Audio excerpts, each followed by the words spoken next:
here we are. Whoa. Just as we said we would be, right? We're back again. We're back at it.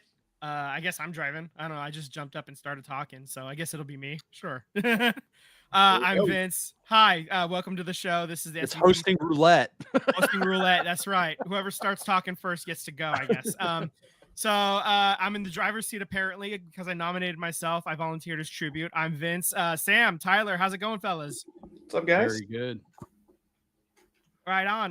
Happy Easter for those of you that celebrate. Happy Springsgiving for those of you that don't. R.I.P. the Pope. Yeah. Yeah. That happened this morning. That news broke just after meeting with JD Vance. I'm not saying it's related. I'm just saying it's interesting. Anyway, we don't need to go too deep into that. I'm just here to not get fined. That's right. We don't need to get too deep into that. We're just, we're here to talk sports, right? As if you're watching us on YouTube, thanks for doing that. You can also see that all three of us are wearing Warriors hats right now.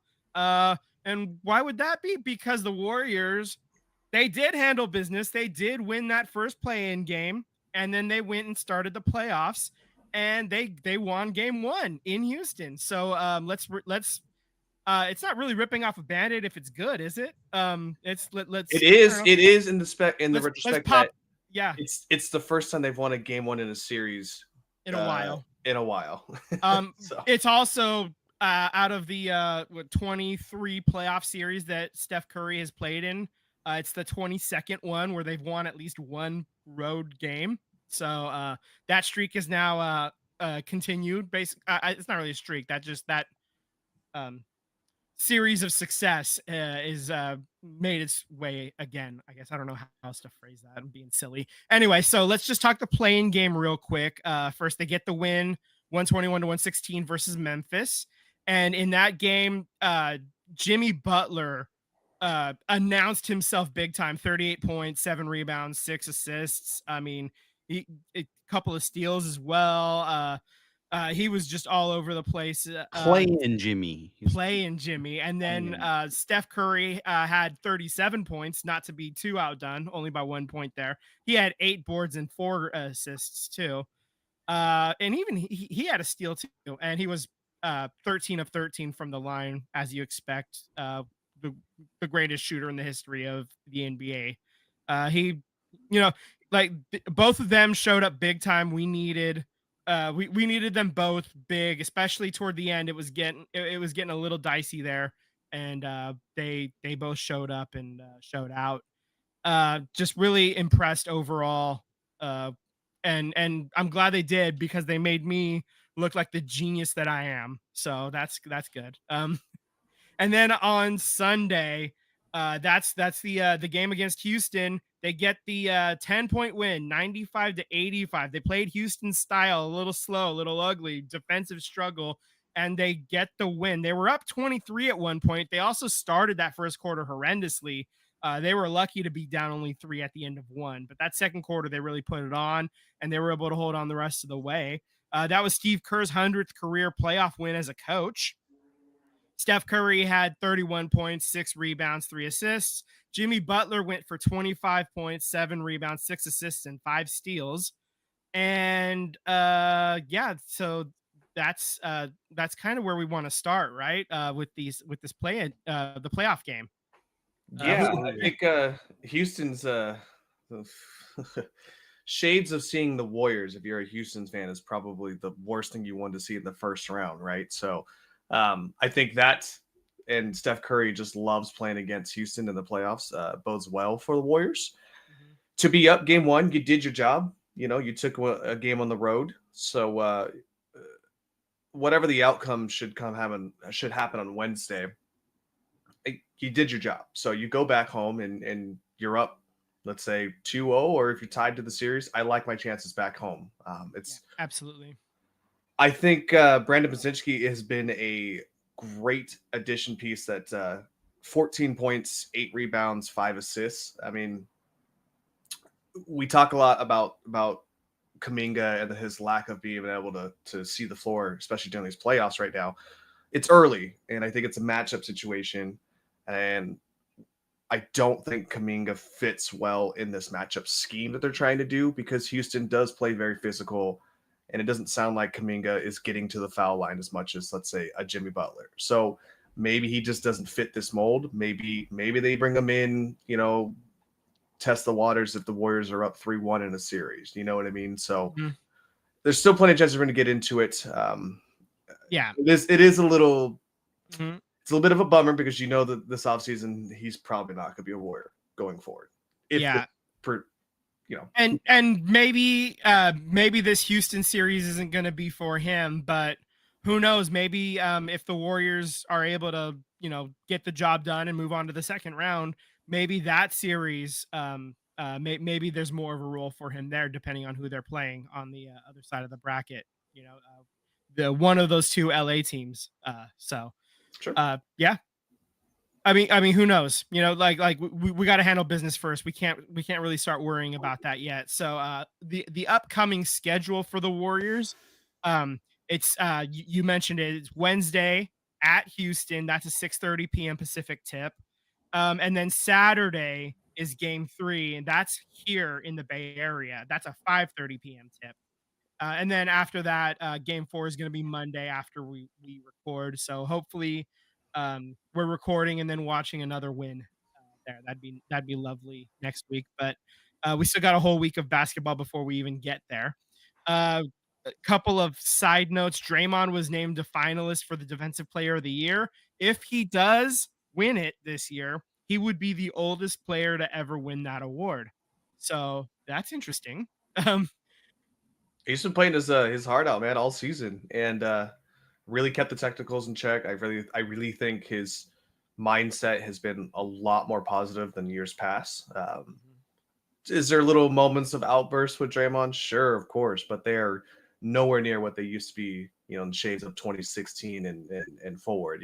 So I'll take it. It's a win for the He's Warriors. got Jerry fans. Stackhouse to talk him off a cliff now. Yeah, Right, yeah. Exactly. So I want to revisit the Warriors in the playoffs for a second. Yeah, absolutely.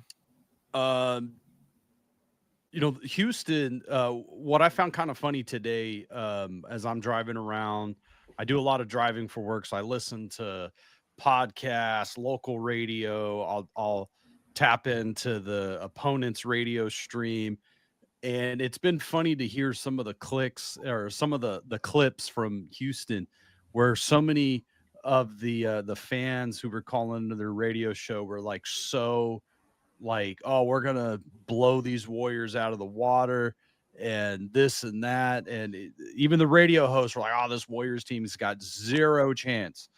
And here we go, game 1, the Warriors throw a haymaker and just suck the Rockets in the mouth.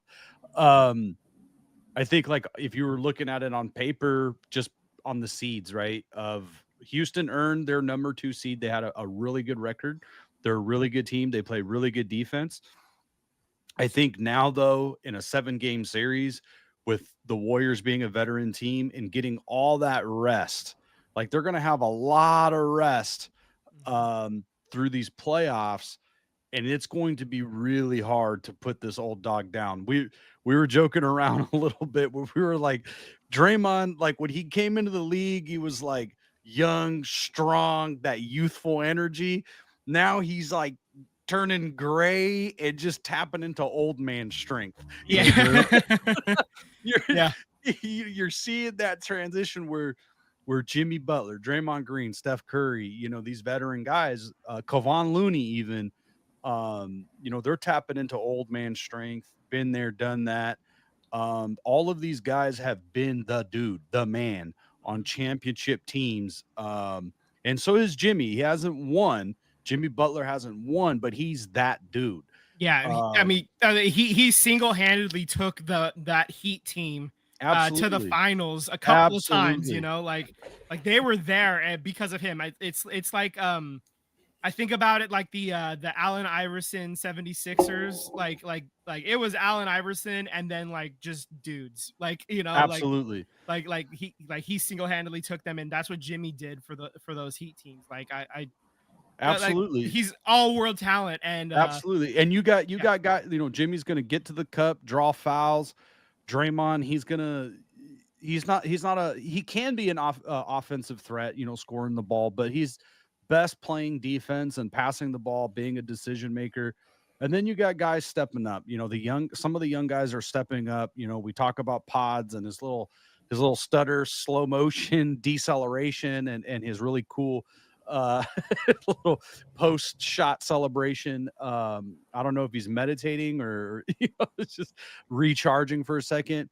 The young guys are stepping up, and with Kuminga, like, I do think there's something going on in the atmosphere between him and the team. But I do think at the end of the day, he will get an opportunity to play. And I think it's into the best interest of himself, right? You want to get as much money as you can, whether that's through free agency or somebody trading for you and signing a contract. But it's also advantageous for the Warriors to show that he's still really talented. He's just not fitting in this mix because you're going to want to return back. So I feel like Kuminga will have an opportunity to really ball out.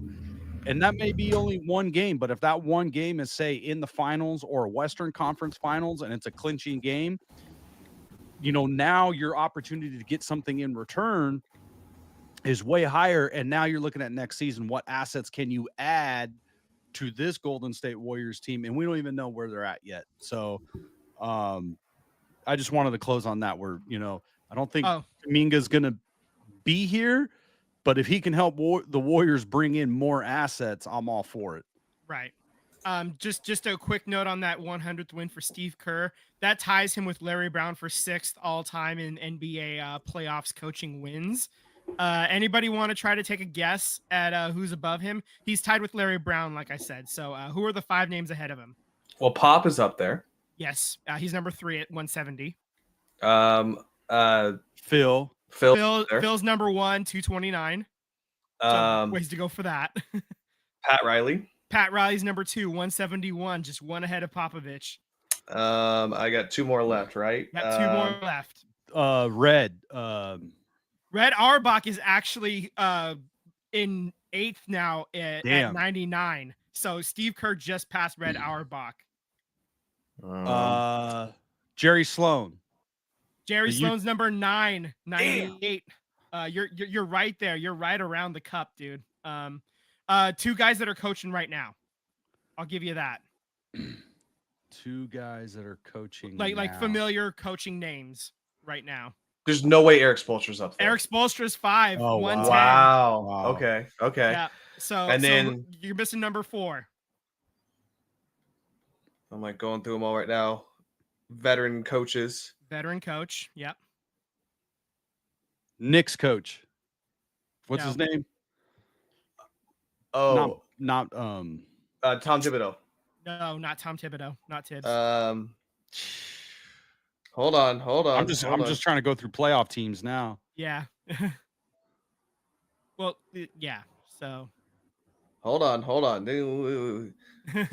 Googling it. Wait. Can we get a hint? Can we get a They're playing now. I know, but East or West? He's coached in both.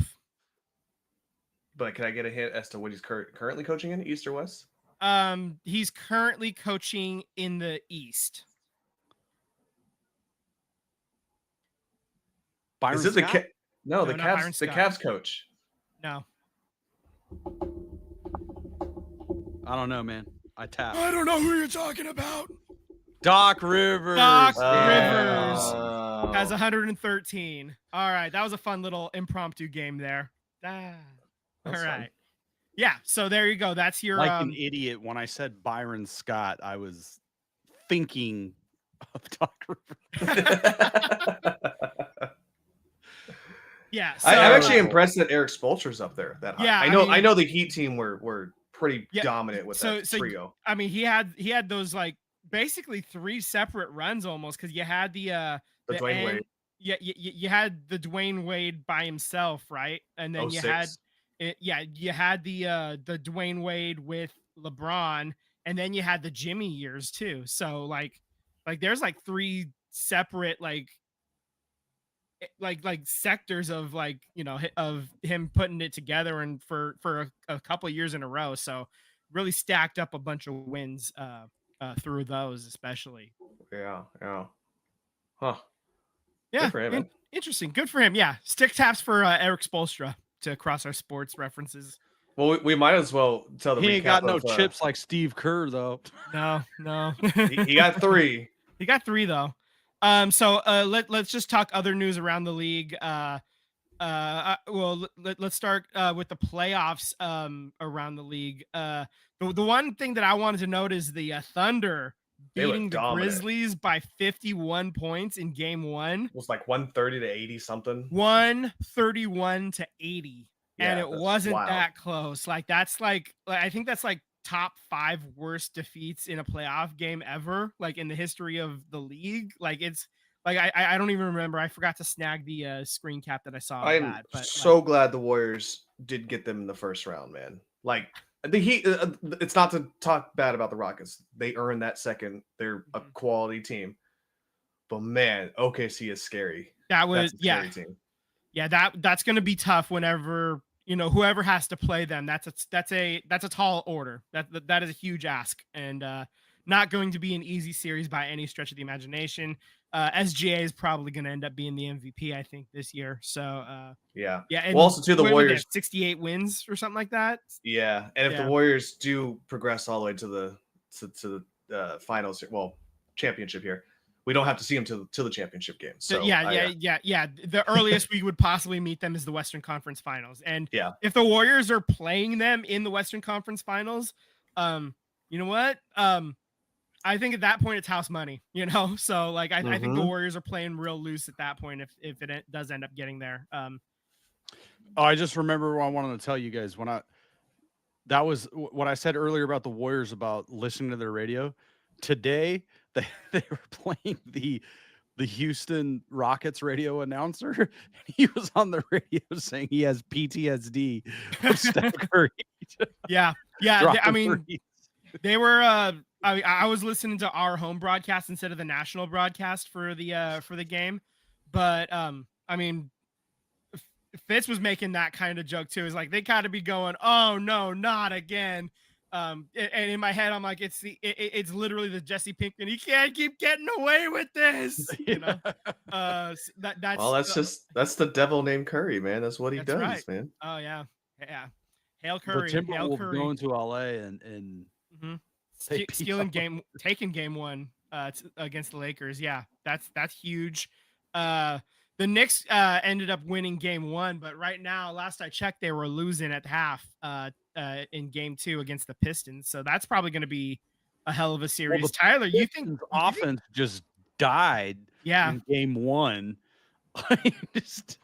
I do make a basket.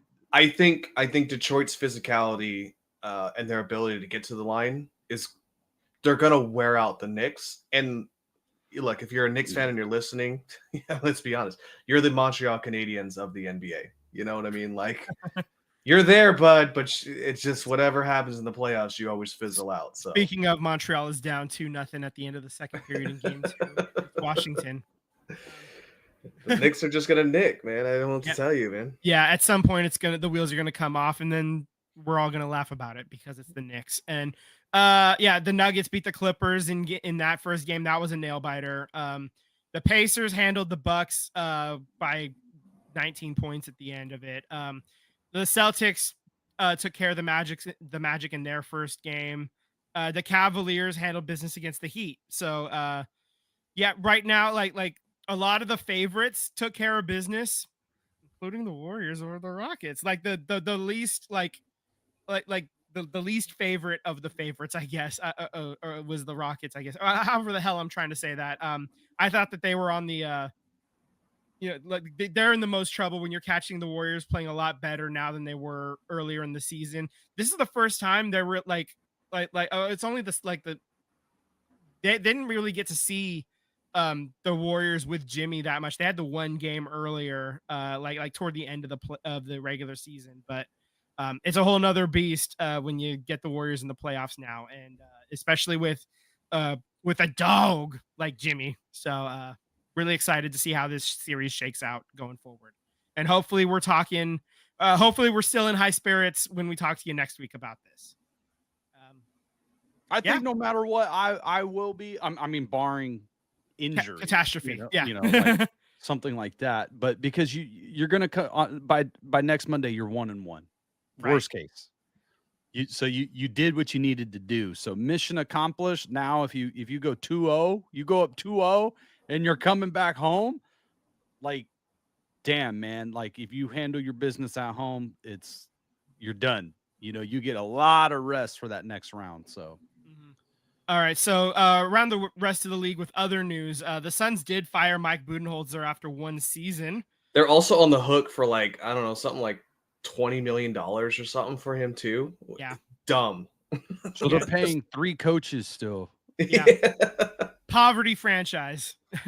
That, we talked about it before, when you're a mess in the front office, when you're a mess in the ownership, that ends up spilling onto the court in one way or another. And that's what's happening here. This is why you end up paying 3 head coaches at once, right? Speaking of poverty franchises, Nico Harrison had that press conference, absolute dumpster fire. God. He said he didn't realize how popular Luka was. When asked if he should be fired, he said he can't be judged by players that got hurt, and that he has put together a team to compete, is what he said specifically. Yeah, he's gone. He's got to be gone, right? Like I wouldn't be surprised if we get a little breaking news while we're talking about this. Like, it hasn't happened yet, but it's got to be coming, right? It's got to be one of the worst GM jobs I've ever seen. Like, yeah, just I can't even think of a worse one. God, I mean, like, as a GM, as an owner, there's plenty of shitty owners out there. Between pick your litter of baseball, but as a GM, I can't imagine a worse one that I've ever seen. Yeah, he's probably going to be fired. He's not. You have a media by invite only end of year thing. You invite the media, and then you get into like conflict with the reporter, and the reporter is asking you hard questions, and which is their job. Responses like, defense wins championships. Today we were kind of texting a little bit. And I went and looked at Anthony Davis's seasons, and I think it was like 60 games he averages because he's had so much injury. And I know there's the one COVID year that affects everybody's.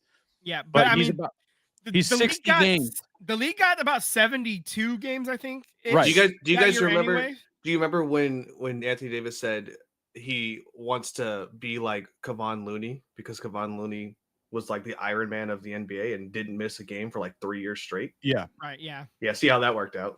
Yeah. Well, you traded Luka, who's mid-20s, entering the prime of his career. You drafted him. He's probably almost to the hall. He's, heading to the Hall of Fame, probably.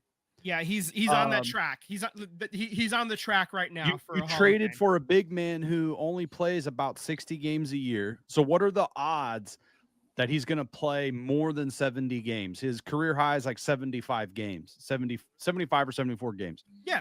I mean, so what are the odds? He's only done that 3 times. 11 seasons. Those times was when he was in New Orleans. Well, don't forget too, Nico Harrison only talked to the Lakers. Like, right.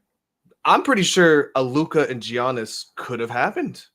You know what I mean? Like, if you open the doors for anyone, there's plenty of other options that could have happened. When the trade went down, I don't know if the Warriors would have got in on it, but you think Joe Lacob would have tried? Like, yes, absolutely. Every other franchise in this, Kuminga would have been gone in a heartbeat. It's such a terrible trade. And then for him today to then do another press conference to clarify the other one that was by invite only and no cameras and no, what is that? And then you have to have another one. And then you say, I didn't realize how important Luka was to the community and the fan base. But I still stand by my decision where you're relying on Anthony Davis. You're relying on Kyrie Irving, who he's not getting any younger. He's not old, but he's 33 years old and now coming off of an ACL tear.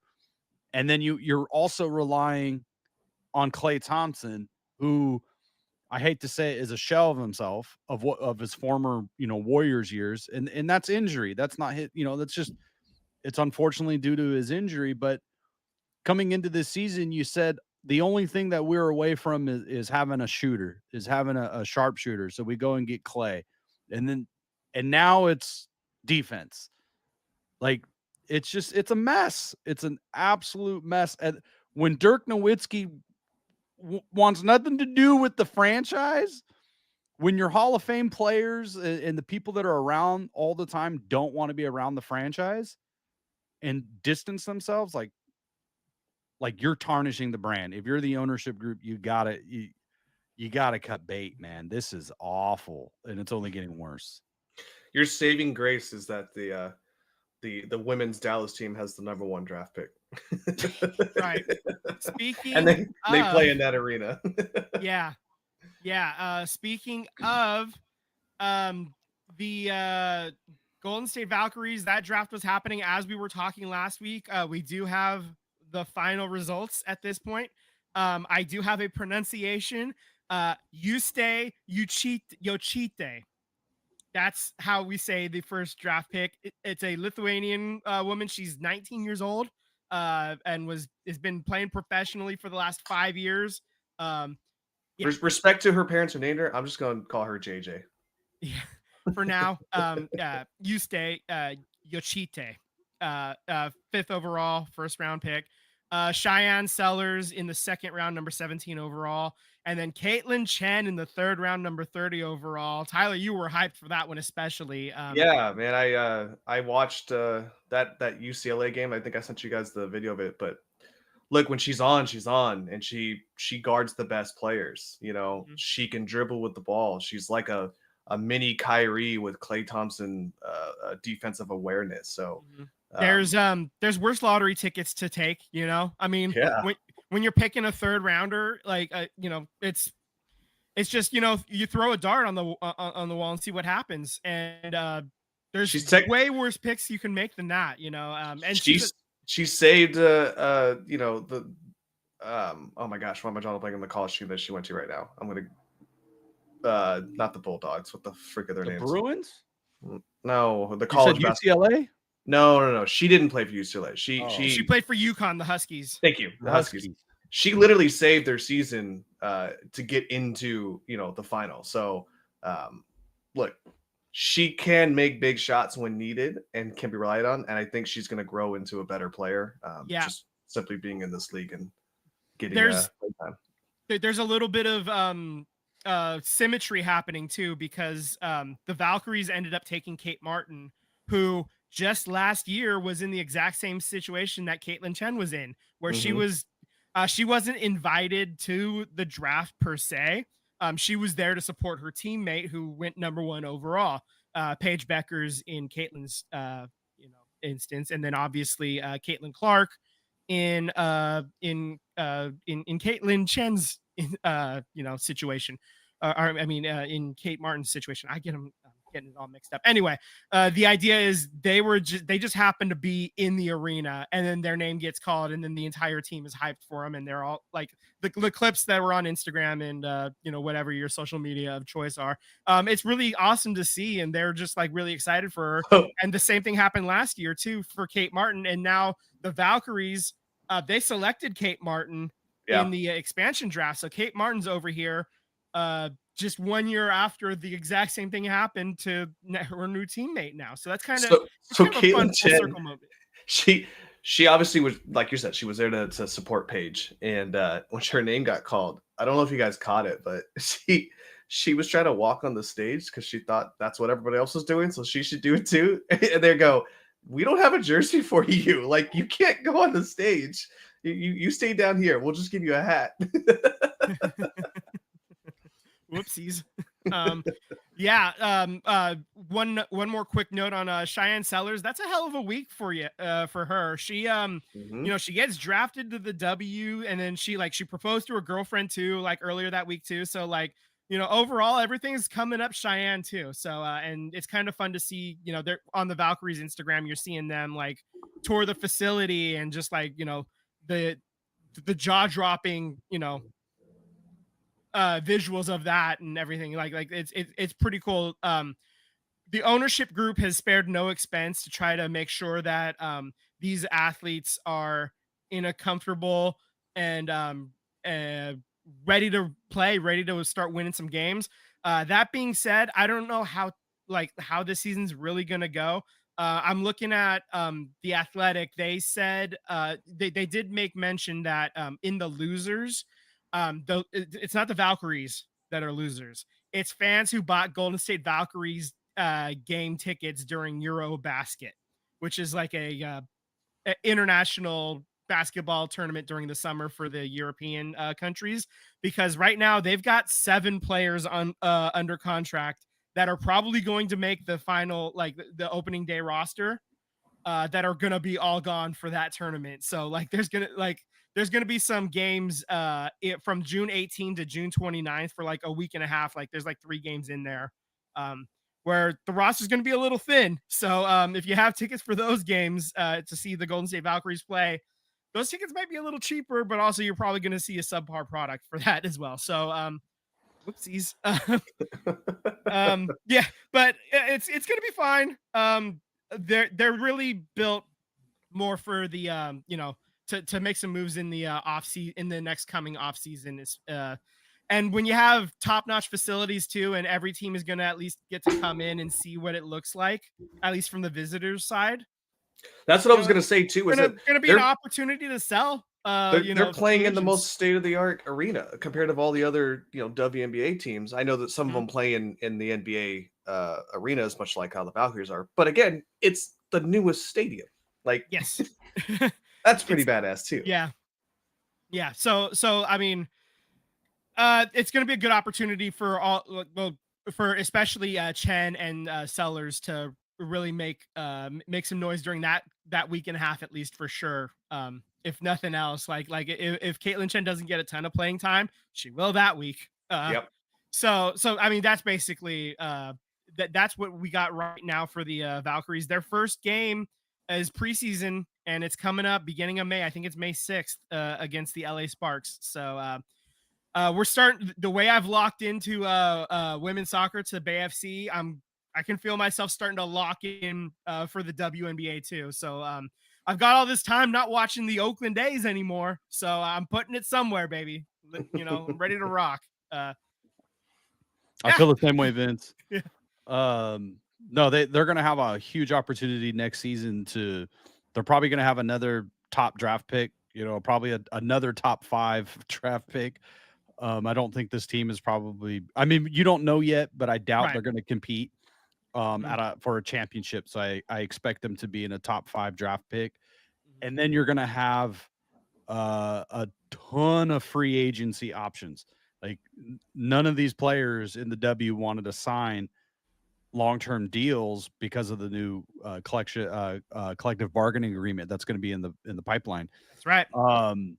So they're going to have their options to rebuild this team really fast. And, Joe Lacob, Warriors ownership, they're going to be aggressive to get this thing rolling. Valkyries ownership. Valkyries ownership. Get it right for the sport. For the league. Well, same ownership group. Group. Oh, totally. No, you're right. Is what I'm referencing. Oh yeah, no, we gotta. Yeah. They're gonna want to win right away. Yeah. You don't want this thing to take 7 years. No, absolutely no. They want to come out swinging, and if they're not winning this first season, they want to be winning by that second season. Like they have shown patience in the past when things haven't gone quite right. Like that COVID year where everybody was injured and Steph only played like 7 or 8 games that year. The Warriors ended up with the number 2 overall pick. They've shown patience. That pick ended up not working out, but just Joe Lacob is not allowed to draft anymore. We'll just say that. No, yeah. So only had to learn that lesson, that time, hopefully. Well, technically Kuminga was his draft too. Like he picked Kuminga. So well, I mean Kuminga, I think everybody was on board with Kuminga though. I agree. Whereas the James Wiseman pick was a little bit like there was some contention there, I guess. All right, so I think it's time that we switch gears from the hardwood to the ice. Let's talk hockey. Let's talk Sharks. regular season for the final time. They did not get a win over their final 2 games. They lose 2-1 at Vancouver. They lose 3-0 versus Edmonton at home. Tyler ends up winning our win of the week pick 'em this year by 1 point over Sam. We don't need to worry about how far back I was. That's okay. So I didn't even put the final record, but they did end up securing that, the best odds at the number 1 overall pick. I do have some notes for the final, end of the year recap. So your points leaders, Macklin Celebrini in 70 games played had 63 points. William Eklund had 58. Tyler Toffoli 54. Goals, Tyler Toffoli got that 30th goal. Macklin Celebrini ended up with 25. Will Smith had 18. Assist was William Eklund led the way with 41. Celebrini had 38. Will Smith had 27. Let's see. Average time on ice. Who do you think the leader was?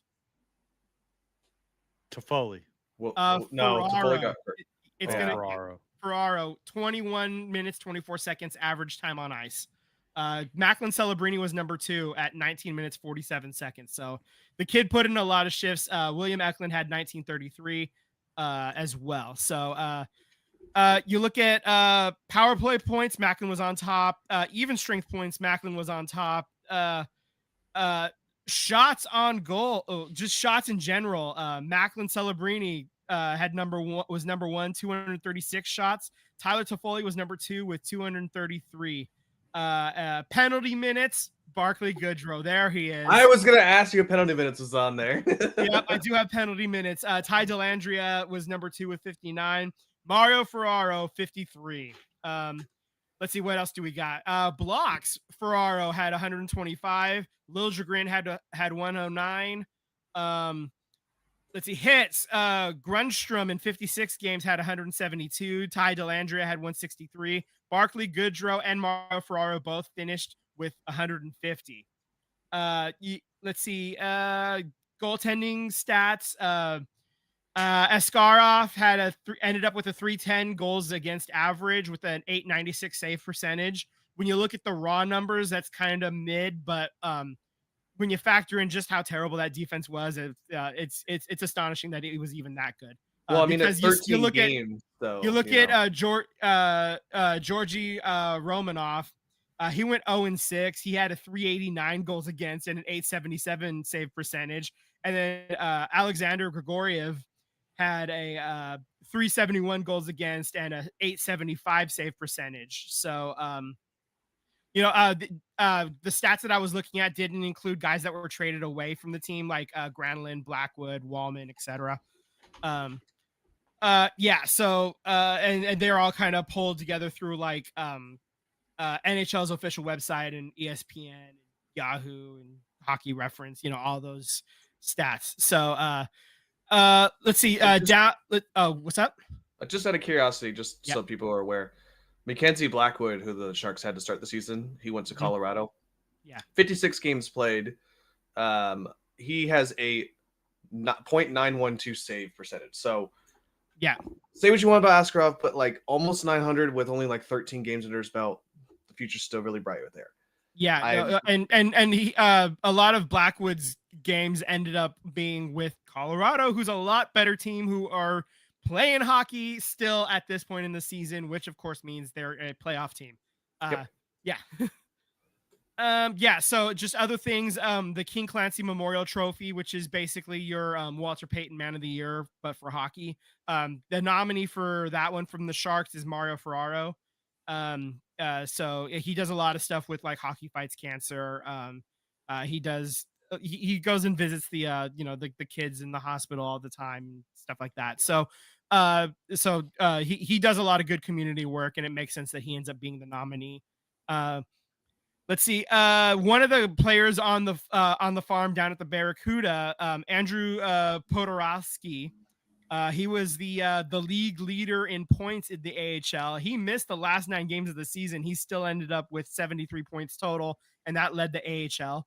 So and that's the 3rd time in 5 years, which means he's spending he's not getting a lot of call-ups to the NHL level, which means he's staying at the AHL, but he's also playing well when he's down there. So you got to figure at some point, maybe they, give him a chance, especially with the, basically the roster purge that happened the last couple of years, especially. I would imagine somebody like him gets a chance in the not too distant future, because he can fill him up. So you want to see maybe he can fill him up at the NHL level too, but to be determined.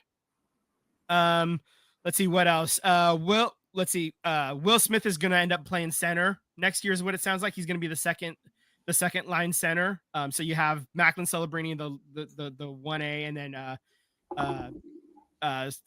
Will Smith in the second line center. That's going to be great. I think Celebrini is going to play for Team Canada at the World Championships. So that's going to be co-hosted by Stockholm, Sweden, and Herning, Denmark, and that starts May 9th and that goes through May 25th. So you're going to get to see Celebrini play a little bit more this year, guys. Nice, man. So check out Team Canada in the championship. And just comparing last year versus this year, we had one more win than last year. We had 4 fewer losses, so that means there were 3 more overtime losses because 82 games. They had 5 more points on the season. Goals for, they had 181 last year, 210 this year. So you added 29 goals. So that's good. You gave up 16 fewer goals. So they were minus 150 last season. They're minus 105 this year. Still not great. Improvement. But it's all improvement, right? Just the eyeball test told everybody that was watching, they're still not good, but they're playing a lot better than they were in the prior season. But they went from what, 150? Yeah, minus 150 to minus 105 in the goal differential. So they went 45 points. Yeah, they added basically. So if they went another 45 points. Yeah. If you go another 45, that's like fringe playoff team, Right. I mean, you're just below a 500 team or something like that. Exactly. Yeah. So let's see. And then losses by 2 or more goals. Last year there was 45 of them. This year 33. Okay. So along with that, last year they only beat one team more than once, and that was St. Louis Blues, and we ended up sweeping the series. This year we swept Toronto and New Jersey, but then also had multiple wins against the Kings, the Blackhawks, Seattle, Detroit, and you also had wins against playoff-bound teams like Tampa, Washington, St. Louis. So basically in every single metric, this season was a massive improvement over the prior year, and things are good. Things are looking good, man.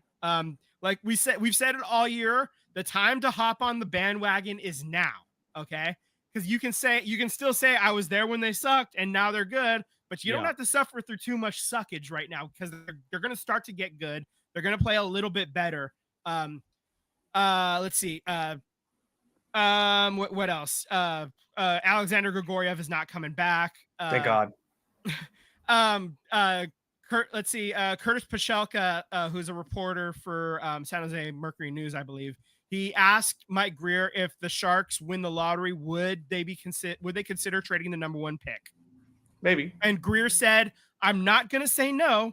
If someone wants to make a really good offer of established young players, it's not something I'm going to close the door on. Last year, I probably shut the door on everything, but you never know if there's a Ricky Williams, Herschel Walker type offer out there." That was the direct quote. So, I mean, if any teams out there want to be real stupid and give the Sharks a freaking haul for the number 1 overall pick, Mike Grier is willing to listen, but he's not going to give it up for anything. So, so that's good to know. Let's see. What else did I want to talk about? I think this is the last thing. Breaking news: the Sharks just traded for Anthony Davis. I do have some. Logan Couture made it official. He's not going to be able to continue his playing career. We did talk about it a little bit last week, but just where he ranks on Sharks all-time rankings list. Games played, he's 5th with 933. All-time goals, he's 3rd with 323. Assists, he's 5th. Points, he's 4th with 701. He's tied for 2nd with shorthanded goals with 14. And then power play goals, he's 4th with 83. And he also still holds the rookie record for goals scored with 32. So Macklin Celebrini didn't quite get there. Obviously, he had 25, which is still a hell of a total. And that brings me to the end of Shark Talk. That's all I had for hockey this week, boys. Obviously, the Stanley Cup playoffs have started. We're a little bit more focused on the Warriors right now, but we're keeping an eye on the playoffs. And if something interesting happens, we'll make sure to report on it in the coming weeks as well. Absolutely. All right. With that said, I guess that's it for hockey, unless you guys got anything else you want to add. No, man. We could jump on in over to the pitch if you guys That's would right. like. Yeah. So Wrexham making things interesting. Yeah, man. After Friday, it was alarms are blaring. After today, what's the key to a documentary, boys? Drama. And they are getting it again. We were down by 1 point last week. And then we get the win today, which really helped because Wycombe lost today 4-0 to Charlton. So now we're back up 2 points. We're currently 25, 11, 8 with 86 points in second place. Mm-hmm. All that has to happen is there's 2 games left. You got Charlton, who just beat the brakes off of Wycombe. You got Charlton this Saturday, and then the last game against Lincoln City. So Wrexham owns their destiny. If Wycombe loses again and Wrexham gets a win this week, Wrexham's up automatically. Yeah, automatic. Done. Yeah, it's a wrap. Now, if Wrexham decides to not get the win, tie, then now you're down by 1 point again. Or if they lose, you're down. You basically have to win the last game and hope and pray that Wycombe loses their last game. So here's the thing. Not only did Wycombe losing really help Wrexham, they lost by enough that now they are tied on goal differential with Wycombe. They're tied at 20 plus 28. So goals matter now. You got to get as many. You got to fill them up. You can't just winning is not good enough. You got to win by more than one. Like really put the pressure on.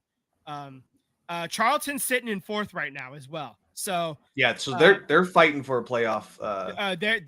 They're currently in the playoffs right now. They're only 2 points back of Wycombe. They're 4 points back of Wrexham. Mathematically not out of the number 2 conversation yet.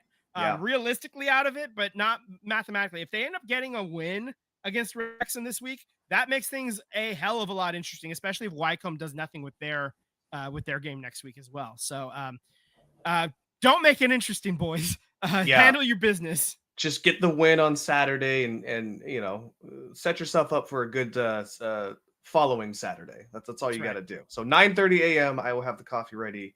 Yeah, I'll be watching that game. That's the other thing. 9:30 a.m. That's not so bad. That's doable. That's very doable. I mean, other games are like 7 a.m. I mean, for people that aren't very good at sleeping, like your boy Vinny G, that's not really a problem for me. But like most normal people, how do you watch it? Paramount Plus. Paramount Plus. Oh, they have it. Yeah. Mm-hmm.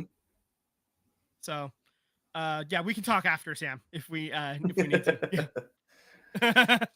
Yeah. So, as you said, and I believe they're the nightcap game in the league. That's this right. Saturday, so they'll already know what Wycombe's done for the week. Exactly. Yeah. So that 9:30 a.m. game, that's the late game because obviously England 8 hours ahead of us here in the West Coast of America.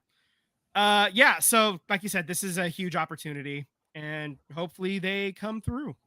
Yeah, absolutely. All right. We're going to switch gears again. We're coming back home to talk about Bay FC. They go to North Carolina on Saturday and get the W 1-0.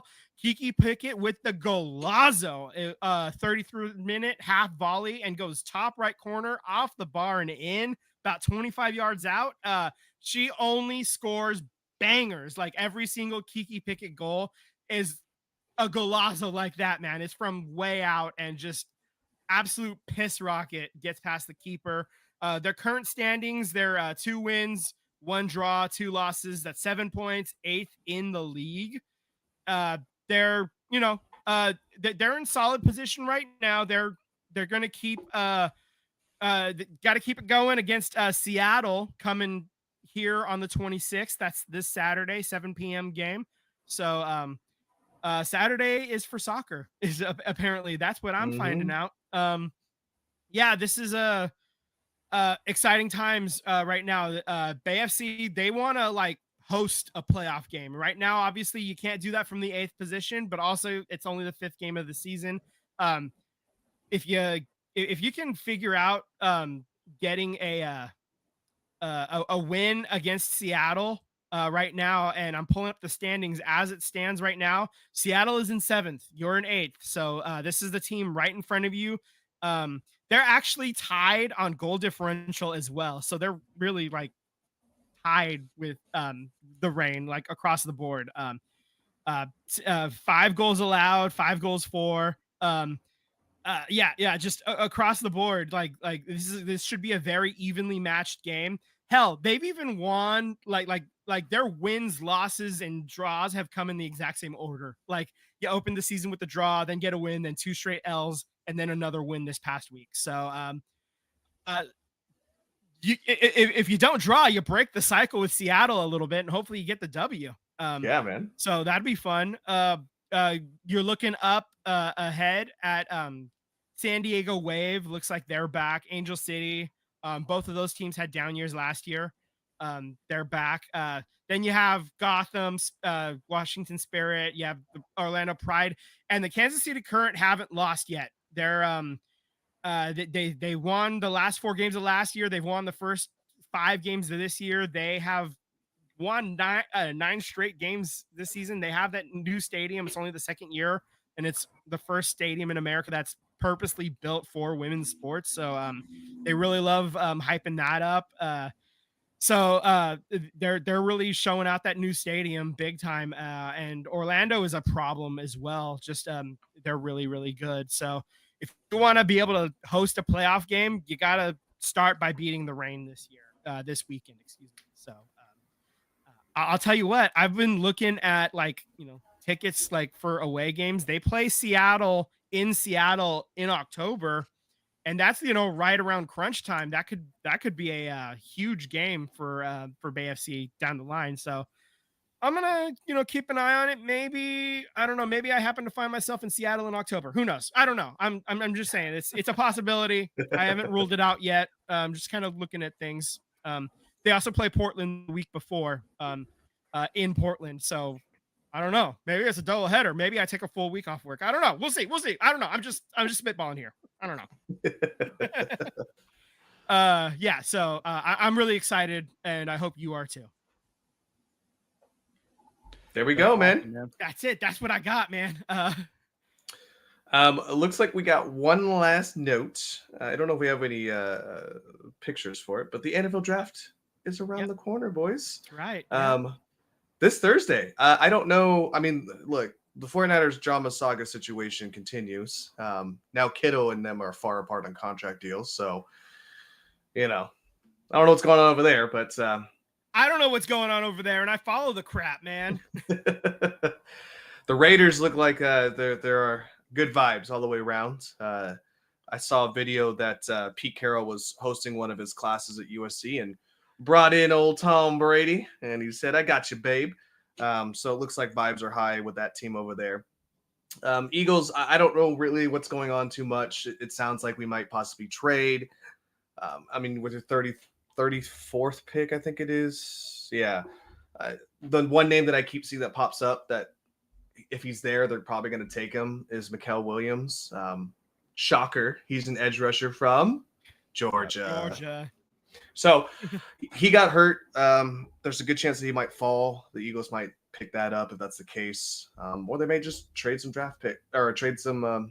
They got plenty of draft picks. They may just trade that. So I don't know too much what's going on there. So yeah. So obviously because football is king, depending on what the Warriors do, those are going to be our big 2 topics next week. So a lot to look forward there with that. And we'll see what happens. We'll see what we get to talk about next week we'll see. Did the Niners make a good pick, or am I crying into a pillow? We'll find out. They're going to trade Brock Purdy on draft day. Yeah, exactly. Yeah, that's what's going to happen. They can't come to a contract deal. Breaking news. The 49ers just Mac Jones. Breaking news. The 49ers just signed Anthony Davis. Yeah. Yeah. Quarterback. This is starting to feel like, I mean, I made the joke last year, like during the chaos of it all. I was like, it's starting to think this might not be our year. And as it's going so far, it's starting to feel like this may not be our year. I don't know. Like when you look at the betting odds, the Niners are still pretty high up there. Like as far as like betting odds, like I don't know. Like there's still a lot of people putting a lot of money on the Niners to win the Super Bowl. I think that's just people out of habit doing it, and also Las Vegas is not terribly far from San Francisco. Like people from the Bay Area go to Vegas for the weekend all the time, and when you're down there, I'll throw some money down on the Niners to win. Why not? If it doesn't happen, no big deal. If it does, then I'm richer, So I could definitely see that's probably at least in part why the Niners, why the Bay Area, and why LA always have like higher odds than you would expect from teams that look kind of mid. I've been reading some interesting articles that there's been this big I don't know, you want to call it a debate, I guess, that Josh Allen, they seem to, the last couple of years, something happens to him in the playoffs or the regular season, and then a new rule comes out to make sure that doesn't happen.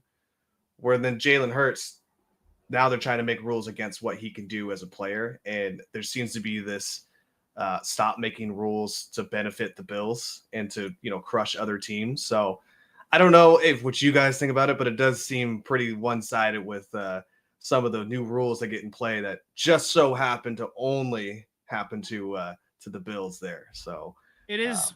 It's interesting. Yeah. It's noteworthy. I think we should keep an eye on it. And I'm not saying go get the tinfoil or anything like that. I'm just saying know where it is. Yeah. Yeah. I do not believe in banning the tush push or that play. I do not believe in banning it because you see other teams using it. Green Bay did it with their tight end. It's the same play, just a different position. Yeah. So that doesn't make any sense. They're the big component of wanting to ban this thing. They're right. They spearheaded it, and they did it the best against the Eagles. I think you figure out a way to stop it. I mean, the Eagles weren't successful against every single team that did it.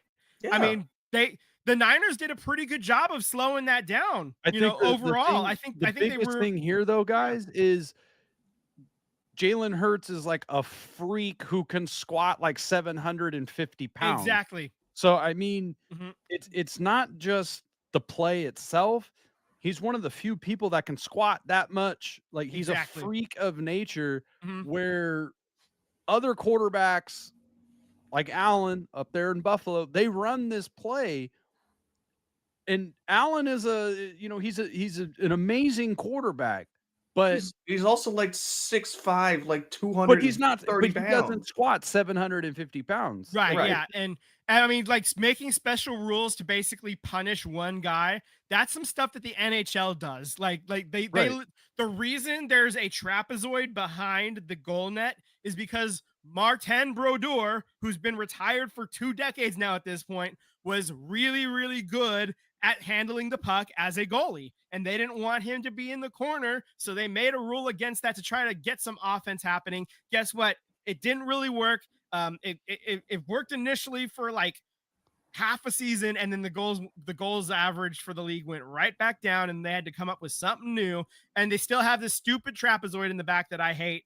That's honestly, but because Martin Brodeur, a Hall of Fame goaltender, was really good at handling the puck as a goalie.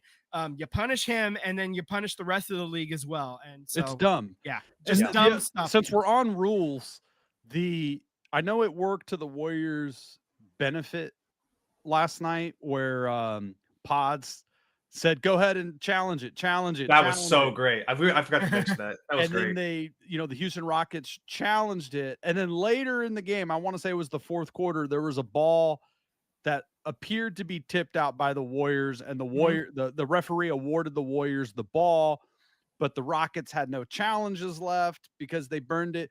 Like, They burned 2 of them. Yeah. It worked in the Warriors' favor. Mm-hmm. Here's where I disagree with the rule. The whole point of the rule is to get the call right. Mm-hmm. So because, you couldn't get the call right, I'm penalized twice. Like, if I'm a team, like, that makes no sense that I lose a challenge because I think you're probably wrong. And, it's just the whole gist of like being penalized because I got I got the challenge wrong because you didn't overturn it for whatever reason is just dumb to me. The whole point of having technology and this camera is to get the play right, whether that's football or whatever. I mean, college football, they basically review every play, if I remember correctly, and then the coaches can also challenge if they don't think like college football is also like 5 hours long. Yeah, that's the other part too. But like, there's a lot of reasons why college football is that long. I like the idea, like soccer, they have VAR, like VAR, they'll just automatically take a second look at something if somebody needs to take another look, and that extends the games as well too. And like, I guess where I'm at is why not have somebody just kind of taking a cursory look at everything and then just buzzing down, hey, maybe take a second look at that, and then the coaches can still challenge a play or two if they need it, and I think that's probably the best solution, instead of having it be on the coaches to, decide when to make a challenge. Right. Just have somebody looking and saying, hey, this call should actually go the other way, and I think that's honestly where I think it should be. You either that's the best solution. You either do it like 100%, get all the calls right, or you don't do it at all. Like you're either all in or you're all out. Like, well, part of me feels like I like the old way of sports better, where, if the umpire, the referee, whatever, missed the call, you missed the call. You lived with it. It is what it is. Like, remember the Giambi slide where the umpire said if he would have slid, I would have called him safe. Yeah. Well, I mean, I still have PTSD. You're asking a league that literally referees players differently, where Steph Curry is literally being grabbed and held like you're trying to save a child from getting hit by a car at a fast speed. Like, he doesn't get called at all, but the letter of the law is you cannot hold a player. Right. You know what I mean? But doesn't get the call, and the whole reason why they're not calling it is because they don't want Steph to have 40 plus points a night. Because if you didn't, if you called that, then every team, he'd be shooting free throws, nonstop. Yeah. It would be, he would have, 30 chances at the free throw line if you called it as it needs to be, as it should be called. Right. If you're following the letter of the law. To my point is that they're going to officiate what they think makes sense for the league to make money. And unfortunately, seeing Steph Curry shoot, 27 free throws a night is not going to be making money. Unfortunately, but anyways, that's a debate for another day here. So, all right, guys. One last thing, I just want to let you guys know, Cooper Flag, we said, is he going to stay in the portal, make a bunch of money? Is he going to go to the NBA draft? He's made that decision. He is declaring for the draft, and shocker, he is a consensus projected #1 overall pick. So good luck. Wish you were on the Warriors, but have fun on the Hornets. All right. He'll be a future Warrior. He's going to sign that extension. All right, guys. Thank you for listening to the SVT podcast. Subscribe on YouTube and hit the bell to get alerts when we go live. Also, if you don't have time to listen to the full episodes, we're putting out several segments throughout the week on YouTube. Follow us on Instagram and Threads at SVT Pods. Slide into the DMs. We would love to interact with all of you guys. FJF. Good night. Good night, everybody.